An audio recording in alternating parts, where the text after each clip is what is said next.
자, 이 선거에 출마한 이 후보자들은 많은 선거 공약을 내겁니다. 공약은 국민들에게 그렇게 하겠다고 공적으로 약속한 겁니다. 그러나 막상 당선이 되면은 그들이 내건 공약이 그대로 실천되는 경우가 드뭅니다.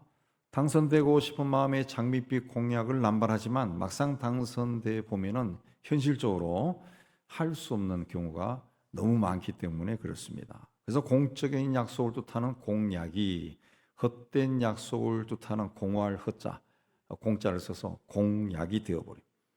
하나님께서 이스라엘 백성들을 택하실 때도 그들과 약속을 했습니다. 곧 나는 너희들의 하나님이 되고 너희들은 내 백성이 될 것이다. 그 말씀에 따라 하나님은 그들의 하나님이 되고 이스라엘 백성들은 하나님의 백성이 되었습니다. 근데 성경에 보면은 하나님은 이스라엘 백성들을 향해서 하신 약속을 성실하게 이행하셨는데 이스라엘 백성들은 그렇게 하지 않았습니다.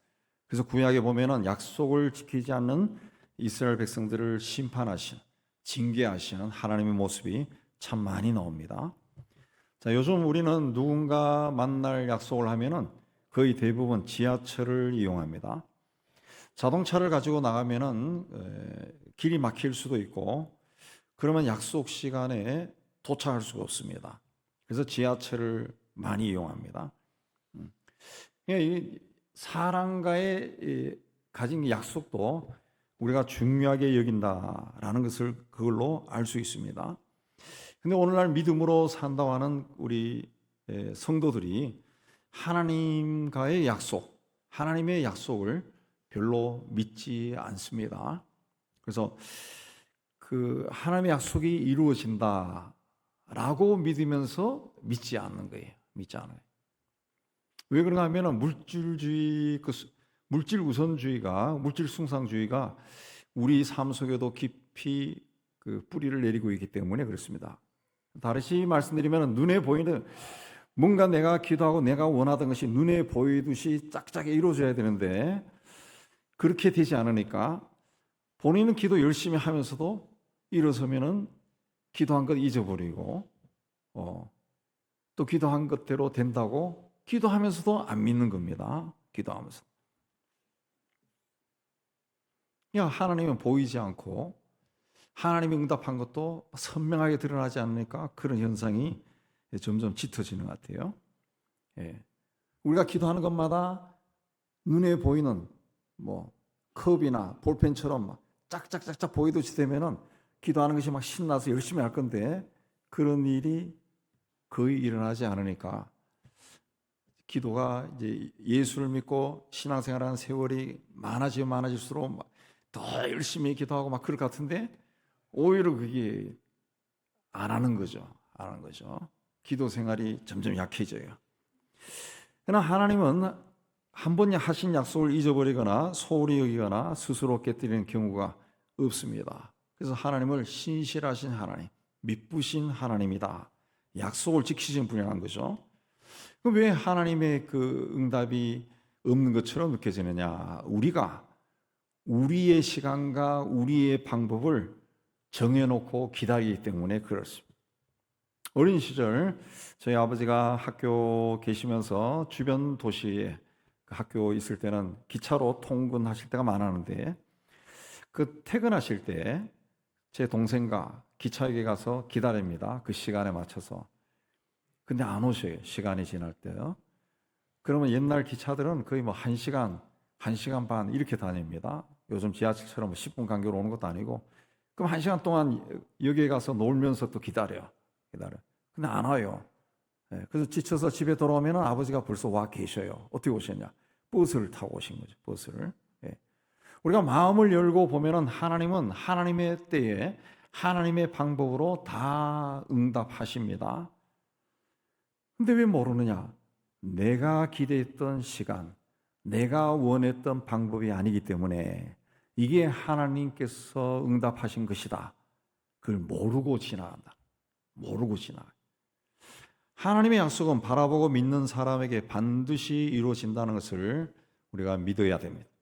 하나님께서 이삭이 태어나기 전에 아브라함과 사라에게 그의 자손들이 번성할 것이다 약속하셨어요.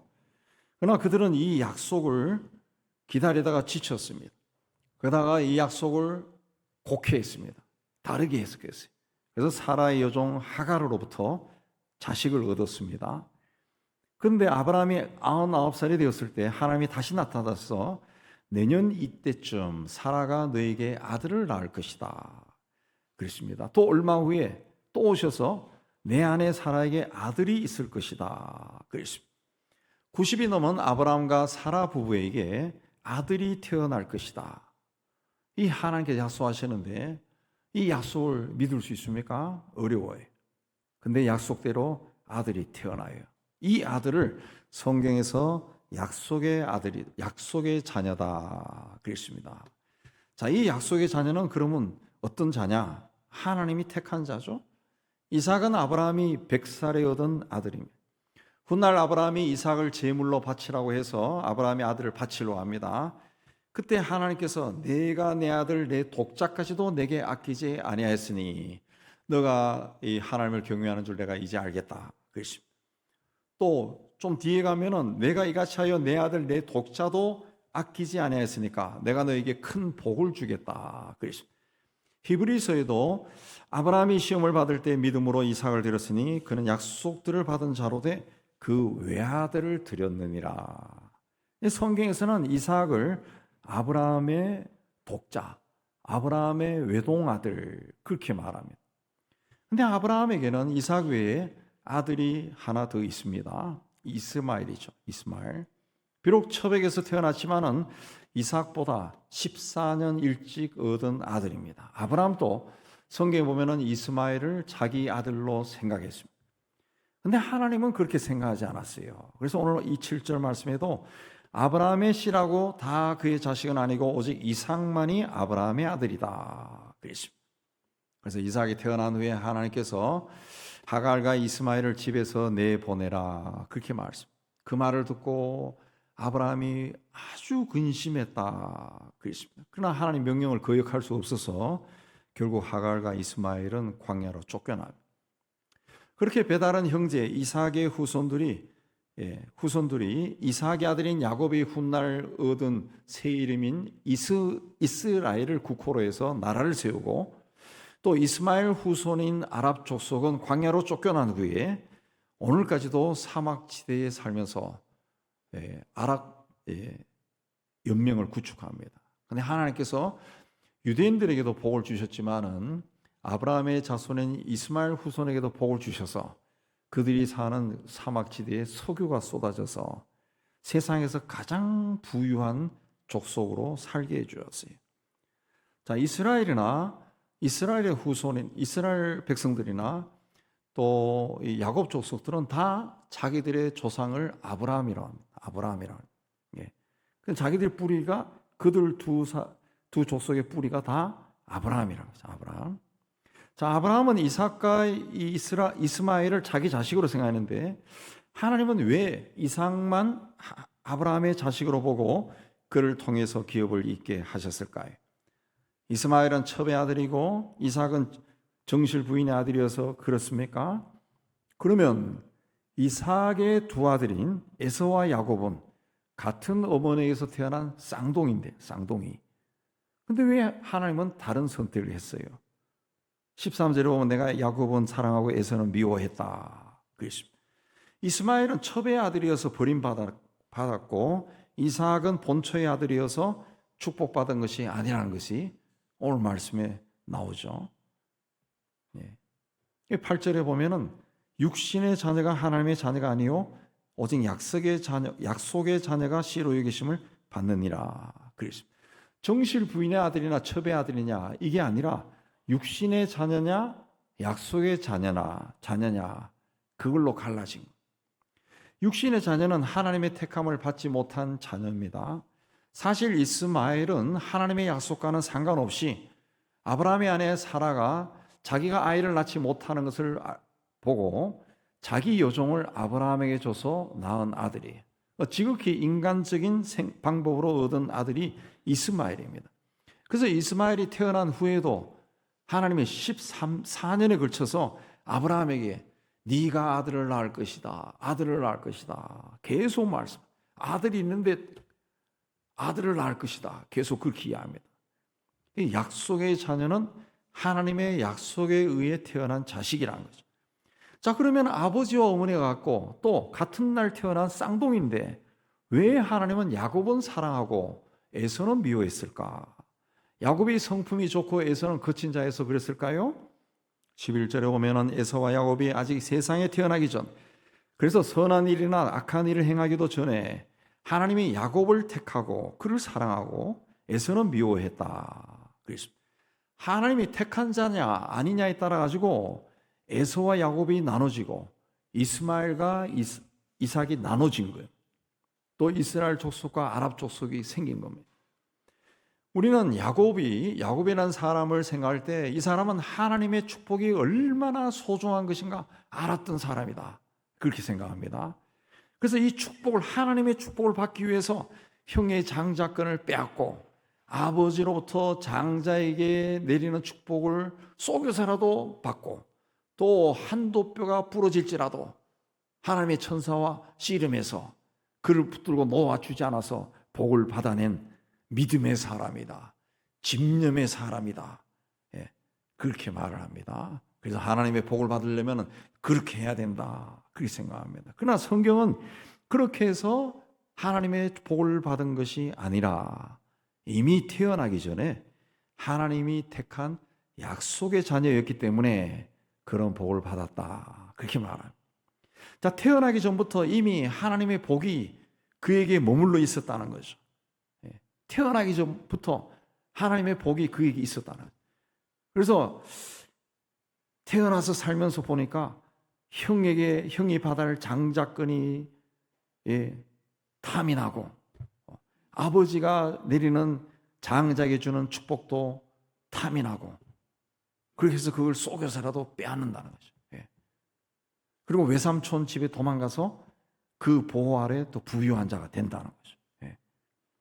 우리가 예수를 그리스도로 믿어 하나님의 자녀가 된 것은 과거 어느 날 누군가로부터 전도를 받고 그때 내 마음에 감동이 있어서 내가 결단하고 믿음으로 신앙생활을 시작한 것이, 교회를 나오기 시작한 것이 아닙니다. 하나님이 이미 내가 태어나기 전에 나를 택하시고 나를 부르신 거예요. 이미 나를 택하셨고 과거 어느 시점에 누군가를 나에게 보내서 전도를 하게 하고 혹은 교회로 인도해서 내가 교회를 나온 거예요. 하나님의 자녀가 된 겁니다. 뭐 스스로 교회를 찾아왔다 할지라도 하나님이 그렇게 하셨다는 거죠. 그러므로 나도 하나님의 약속의 자녀. 이미 하나님의 복이 나에게 머물러 있다는 거죠. 나에게 머물러 있다. 이 믿음으로 신앙생활을 하는 거하고 안 하는 것은 천지차이입니다. 천지차. 이미 나에게 하나님의 축복이 머물러 있는 거예요. 그러면 하나님 앞에 나갈 때 하나님의 실존을 우리가 느낄 수가 있다. 기도할 때도 하나님의 실존 앞에 있는 거예요. 하나님의 실존 앞에. 이미 하나님께서 여러분을 택하시고 또 하나님이 여러분에게 약속의 자녀가 되게 해주셨다는 것을 믿음으로 받아들이고 확신하시기 바랍니다. 그래야 여러분의 삶 속에 하나님의 역사하심이, 하나님의 능력이 크게 일어날 줄로 믿습니다. 이 믿음으로 승리하기를 주의 이름으로 축복합니다. 그 다음에 약속의 자녀는 하나님이 긍휼히 여기신 자예요. 야곱이 아버지 이삭으로부터 복을 받고 싶어서 눈먼 아버지를 속였다. 성경은 기록되어 있습니다. 자, 그러면 정말로 야곱이 아버지를 멋지게 속이고 형에게 돌아갈 복을 가로채고 또 아버지는 속아서 맏아들에게 내릴 복을 야곱에게 다 내리도록 축복했을까요? 성경에 보면은 이삭은 60살의 에서와 야곱 쌍둥이를 얻었다 그랬습니다. 그리고 야곱이 아버지를 속이고 복을 받았을 때가 언제냐 하면은 성경의 기록에 보면은 에서가 40살에 결혼을 합니다. 그리고 야곱이 아버지를 속이고 복받는 이야기가 그 뒤에 나와요. 그러니까 야곱도 40세. 그러니까 이삭이 60세 태어났으니까 아버지가 100살 정도 되었을 때 이 사건이 일어난 겁니다. 이삭은 그 후에 80년 정도 더 살고 180살에 세상을 떠납니다. 자, 오늘날 그 나이에 거의 2배 정도 산 것이니까 우리가 이해하기 위해서는 이 반으로 줄여서 생각하면은 이해가 쉽습니다. 그러나 이삭이 60살에 쌍둥이를 낳았다라는 것은 30살에 얻었다 생각하면 되고, 에서가 40에 결혼했다, 이것도 20살에 결혼했다 하면 이해하기가 쉽습니다. 요즘식으로 이해하면은 그러니까 60살에 그 쌍둥이를 놓고 100살에 이제 그 아들이, 큰 아들이 결혼했는데 100살에, 요즘식으로 하면 100살 되면 걷지도 못해요. 근데 그런 지경이 돼가지고 80년을 더 살았다 그러면 이거 뭐 송장으로 80년 더 산 것이 되잖아요. 그냥 그렇게 반으로 잘라서 하면은 이해가 되죠. 이해가 되죠. 자, 성경에 보면은 야곱은 형에게 돌아갈 축복을 가로채기 위해 어머니의 도움을 받아서 염소 새끼 가죽을 손과 목의 매끈한 부분에 두르고 아버지 앞에 나갔다. 왜? 형 에서가 온몸에 털이 많았기 때문이다. 그랬습니다. 그런데 그렇게 위장한 야곱의 팔을 만져보고 아버지가 뭐라 그럽니까? 음성은 야곱의 음성인데 손은 에서의 손이구나. 그랬습니다. 여러분, 사람의 팔에 아무리 털이 많이 나도 어떻게 염소 가죽에 난 털과 같습니까? 우리 남자들은 이제 팔에 털이 나기도 하는데 서양 사람들이 아무리 털이 많아도 염소 가죽에 난 털하고는 비교가 안 돼요. 예. 근데 180살, 그러니까 오늘 얘기하면 90살까지 산 사람이 아무리 감각이 무뎌지고 시력이 약해 잘 보지 못한다 해도 이때 나이가 100살, 우리식으로 50살인데 어떻게 염소 가죽에 난 털과 사람 팔에 난 털을 구별 못합니까? 만져보면 알지. 사람이 털이 아무리 나도 만져보면 맹숭맹숭하다, 보들보들하죠. 염소 털은 거칠거칠합니다. 그리고 밀집도가 굉장히 강해요. 또 에서가 별미를 만들어 아버지에게 드리기 위해 사냥을 나간 사이에 어머니가 염소 새끼로 요리한 것을 야곱이 들고 아버지에게 축복을 받으러 갑니다. 근데 아버지는 어떤 사람이에요? 유목민으로 평생 산 사람이에요. 유목민으로 평생 산 사람이 사냥고기와 염소고기를 구별을 못합니까? 여러분, 아무리 시력이 둔해졌다 해서 눈이 좀 침침해서 앞이 잘 안 보인다 해도 우리도 소고기 요리와 돼지고기 요리, 잘 안 먹는 양고기 요리와 염소 요리 구별할 줄 안다. 예. 우리도 알아요. 우리도 닭고기도 먹어보면 안다. 이게 닭고기를 가져와서 새고기예요 라고 하면은 화가 날죠. 닭고기인지도 안다고. 우리도 알아요. 그런데 평생 그 고기를 먹은 사람이 사냥고기와 염소고기를 구별을 못한다. 그런데 이삭이 야곱이 한 행동에 다 쏘아 넘어가고 그에게 맏아들에게 내려야 하는 복을 다 빌어줍니다. 야곱은 자기가 아버지를 완벽하게 속이고 복을 받았다고 생각했습니다. 그러나 사실은 야곱이 아버지를 속인 것이 아니라 아버지가 아들에게 쏘아준 겁니다. 아버지는 아들이 한 짓을 다 알고 있었어요. 모른 척한 겁니다. 음성은 야곱의 음성이지만은 손은 에서의 손이로구나. 그 힌트가 있지 않습니까? 아이고, 요놈이 속이는구나. 왜냐하면 그는 하나님의 뜻이 무엇인지 이미 알고 있었다는 거죠. 성경에 보면은 아내 리브가가 쌍둥이를 가졌을 때 쌍둥이들이 태중에서 싸워. 예. 그때 리브가가 하나님의 음성을 듣습니다. 큰 자가 작은 자를 섬기리라. 부부 사이에 그런 이야기 했겠죠. 에서가 아니라 야곱이 약속의 자녀고 하나님의 기업을 이을 자로서 택함 받았다는 것을 알았던 거예요. 그래서 야곱이 하는 일에 쏘아준 겁니다. 그러면 하나님은 왜 그렇게 탁월한 자도 아닌데 야곱을 택하셨을까? 성경에 보면 에서는 사냥꾼이요 들판을 달리는 삶을 살았고 야곱은 조용한 사람으로 늘 집에 있었다 그랬습니다. 그래서 아버지는 집안을 책임질 든든한 아들을 좋아했고 어머니는 집안일을 도와주는 조용한 아들을 좋아했습니다. 겉으로 보기에는 에서가 더 남성답고 집안도 이끌어갈 능력도 있어 보입니다. 근데 하나님은 왜 에서를 미워하고 야곱을 사랑하셨을까? 오늘 말씀을 아마 에서가 직접 들었다면 너무 섭섭하고 우울해서 요즘식으로 하면 나에게 왜 이러세요? 그럴 거예요. 하나님이 왜 나를 미워하세요? 왜 미워합니까? 말했을 것 같아요. 근데 14절에 하나님께 불의가 있느냐? 그럴 수 없느니라.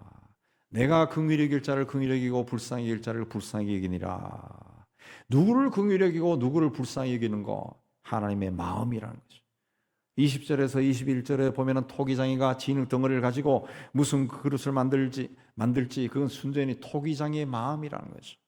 나는 왜 아름다운 도자기가 되어서 부잣집 거실에 근사한 곳에 거하지 못하고 뚝배기 그릇이 되어서 식당에서 마구 취급받느냐? 항의할 수 없다는 거예요. 이삭을 택하시고 이스마엘을 버리신 것이나 야곱을 택하고 에서를 버린 것은 하나님의 절대 주권이에요. 하나님이 왜 그렇게 했습니까? 이의제의하거나 불편하게 받아들일 수가 없어요. 그렇게 하시면 안 됩니다. 말할 수도 없다는 거죠. 근데 우리는 종종 그렇게 하나님께 항의합니다. 우리도 젊은 시절에 여러분도 아마 기도하면서 그랬을 거예요. 내가 봤을 때는 이게 참 좋을 것 같은데 하나님 편에서 아무리 생각해도 하나님도 이게 좋을 것 같아. 하나님도 좋고 나도 좋고 하나님 얼마나 좋습니까? 이렇게 하면 근데 하나님 그렇게 안 한다는 거지. 그러면 하나님에 대해서 이해가 안 되는 거예요. 도저히 이해 못할 뿐. 하나님. 그렇게 결정 내린 데가 얼마나 많은지 몰라요. 하나님의 절대 주권이다 라고 배우고 그렇게 고백하면서도 그걸 이해 못할 때가 많다는 거죠. 많다. 2차 대전 후에 분단된 나라 중에 통일이 되지 않은 나라는 우리나라밖에 없습니다. 더욱이 저 북쪽의 북한은 거의 80여 년 동안 그 땅에 사는 사람들을 아주 잔인하게 지배합니다. 답답하고 안타깝지만은 세상을 다스리시는 하나님의 어떤 깊은 뜻이 있을 겁니다. 어떻게 보면 오늘 말씀에 비춰보면은 아직 하나님께서 이 민족을 긍휼히 여기시고 불쌍히 여기지 아니하신 것이다. 그렇게 말할 수가 있습니다. 오늘 우리나라가 하는 짓만 봐도 하나님 별로 불쌍히 여기지 않는 것 같아요. 엄청나게 교만하지 않습니까? 우리는 하나님이 하신 일을 묵묵히 바라보고 인내하면서 그래도 하나님의 뜻이 어디 있는가 찾아야 됩니다. 하나님께서 지혜와 능력이 많은 자가 아니라 연약하고 부족한 나를 택하시고 부르신 것은 아무 이유나 조건이 없습니다. 하나님이 긍휼히 여기시고 또 불쌍히 여기고 싶으니까 나를 긍휼히 여기고 불쌍하게 여기신 거예요. 그냥 하나님 보시기에 내가 굉장히 불쌍해 보인 겁니다. 그래서 택하신 거예요. 내가 잘나서 하나님이 택한 게 아니라는 거죠. 그래서 약속의 자녀가 하나님의 택하셔서 약속의 자녀가 되게 해 주신 겁니다. 그래서 우리는 하나님의 자녀가 된 거, 하나님이 택하신 거 감사해야 돼. 우리가 이 마음을 하나님이 나를 불쌍히 여겨주셨다. 그래서 내가 하나님의 택함을 받았다. 이 믿음을 가진가 하고 아닌가는 또 천지 차이가 납니다. 하나님이 나를 보실 때는 정말 불쌍하게 보시고 긍휼한 마음으로 보시는구나. 그 생각하면은 하나님 앞에 무릎 꿇고 아버지 할 때 내 마음이 하나님 앞에 푹 안깁니다. 안깁니다. 나는 하나님의 긍휼하심, 하나님의 불쌍히 여기심을 받는 자다라고 늘 감사하고 하나님과 동행한 여러분 되시기를 주의 이름으로 축복합니다. 그 다음에 약속의 자녀는 하나님의 이름을 드러내는 자입니다. 성경은 이스마엘을 광야에 거주하며 활 쏘는 자다. 에서는 사냥에 익숙한 자고 들사람이다. 고대 시대에는 본인이 가진 힘과 능력으로 자연을 정복하는 사람이 영웅입니다. 영웅. 그래서 옛날 영웅들의 영웅들을 그린 그림을 보면은 곰을 막 잡고 곰에 막 입을 벌리는 그림도 있고, 다윗을 그린 그림도 그게 있더라고. 그리고 막 공룡을 막 도끼로 깨는 그런 장면도 있고 그래. 그러나 이삭과 야곱은 그런 사랑과는 거리가 멉니다. 성경에 보면 이삭은 블레셋 사람들이 이삭이 판 셈을 뺏으려고 할 때 싸우지도 않고 그냥 줘버립니다. 그리고 다른 데 가서 또 파요. 그 쫓아와서 또 셈을 뺏으면 또 주고 다른 데 또 갑니다. 그런 성격의 소유자입니다. 야곱도 외삼촌 집에서 20년 동안 외삼촌의 거짓말에 쏘아가지고 묵묵히 종노릇하던 사람. 그 이삭을 성경은 묵상을 좋아하던 사람이다. 그 성경에 나오죠. 리브가가 그 아브라함의 종이 리브가를 데리고 올 때 들에 나가 묵상하다가 리브가를 맞이했다. 그렇지 않습니까? 야곱도 조용한 사람이다. 그렇습니다. 장막에 거주하기 좋아하는 사람이다. 이건 다르게 얘기하면은 하나님과 교제하기를 좋아했던 사람의 뜻입니다. 그들은 스스로 연약한 자라는 것을 알았기 때문에 하나님을 의지하는 삶을 살았습니다. 그리고 하나님의 약속이 자기들의 삶에서 이루어지기를 간절히 기다렸던 사람이. 그래서 하나님의 약속이 그들을 통해 이루어집니다. 그러니까 하나님의 선택은 일방적인 편애가 아니라는 겁니다. 하나님께서 이삭이나 야곱을 선택하신 것은 그들이 하나님이 누군지를 분명히 알고 하나님의 약속을 이루어갈 줄 아는 자였기 때문에 택한 겁니다. 그들을 통해서 하나님이 누구라는 것이 세상 사람들에게 전해지고, 그래서 사람들이 하나님께 돌아오는 거 하나님이 원하셨기 때문에 그들을 택한 것입니다. 택한 것이. 그러나 이삭이나 야곱은 하나님이 믿음의 조상으로 세운 아브라함에게 주신 복의 근원이 될 수 있는 요소가 있었다. 복의 근원이 될 수 있는 자이기 때문에 그들을 택하신 거죠. 17절에 보면 바로도 내가 너를 세운 이유는 너로 말미암아 내 능력을 보이고, 바로가 완악해지니까 그를 통해서 하나님의 능력이 막 나타나죠. 내 이름이 온 땅에 전파되게 하려 합니다. 악한 자를 세우는 것도 하나님의 이름이 온 땅에 전파되도록 하기 위해서다. 그렇습니다. 러시아의 그 푸틴이나 또 시진핑이나 김정은이나 이 악한 자들인데, 정말 악한 자들인데, 이 사람들이 그 많은 사람들을 막 지배하고 전쟁을 일으키고 괴롭히고 막 세계 곳곳에서 땡깡을 부리고, 저는 저희 가끔씩 뉴스에서 남중국해에 중국이 자기들 땅이라고 주장하는 걸 보면은 이건 그 도둑놈도 이런 날도둑이 없어요. 그 남의 바다 앞에까지 다 가서 그 자기 땅이라고 주장하더라고. 남의 바다 앞에 가서. 예. 무인도에 막 자기 마음대로 막 뭘 건설해 놓고 내 땅에다 그래. 그 도둑이죠, 도둑. 그런 자들이 왜 이 시대에도 있느냐? 말씀에 가면은 하나님의 이름을 드러내기 위한, 어느 순간에 하나님은 저런 악한 짓을 싫어하는구나. 그게 드러날 겁니다. 하나님께서 이스라엘 백성을 선택하신 것은 하나님의 이름, 그 하나님의 영광을 온 세상에 드러내기 위해서였다. 그렇습니다. 그러나 이스라엘 백성들은 하나님이 자기들을 왜 선택했는지 관심이 없었고 하나님 백성으로서 특권만 누리기를 원했습니다. 그래서 23, 4절에 보면은 하나님의 영광을 풍성함을 알리기 위해 유대만이 아니라 이방인도 부르셨다. 그렇습니다. 하나님이 어떤 분야인 것을 온 세상에 드러내기 위해서 유대만이 아니라 이방인도 불렀다. 이방인도 불렀다. 유대인들이 지금 또 숫자가 적은데 그들을 통해서 어떻게 세상에 하나님의 이름이 드러납니까? 이방인은 하나님이 원래부터 사랑했던 사람들이 아닙니다.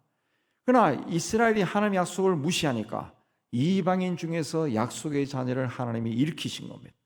그래서 30절에 나오지만 이방인들이 예수를 그리스도로 믿고 하나님의 약속의 자녀가 된 겁니다.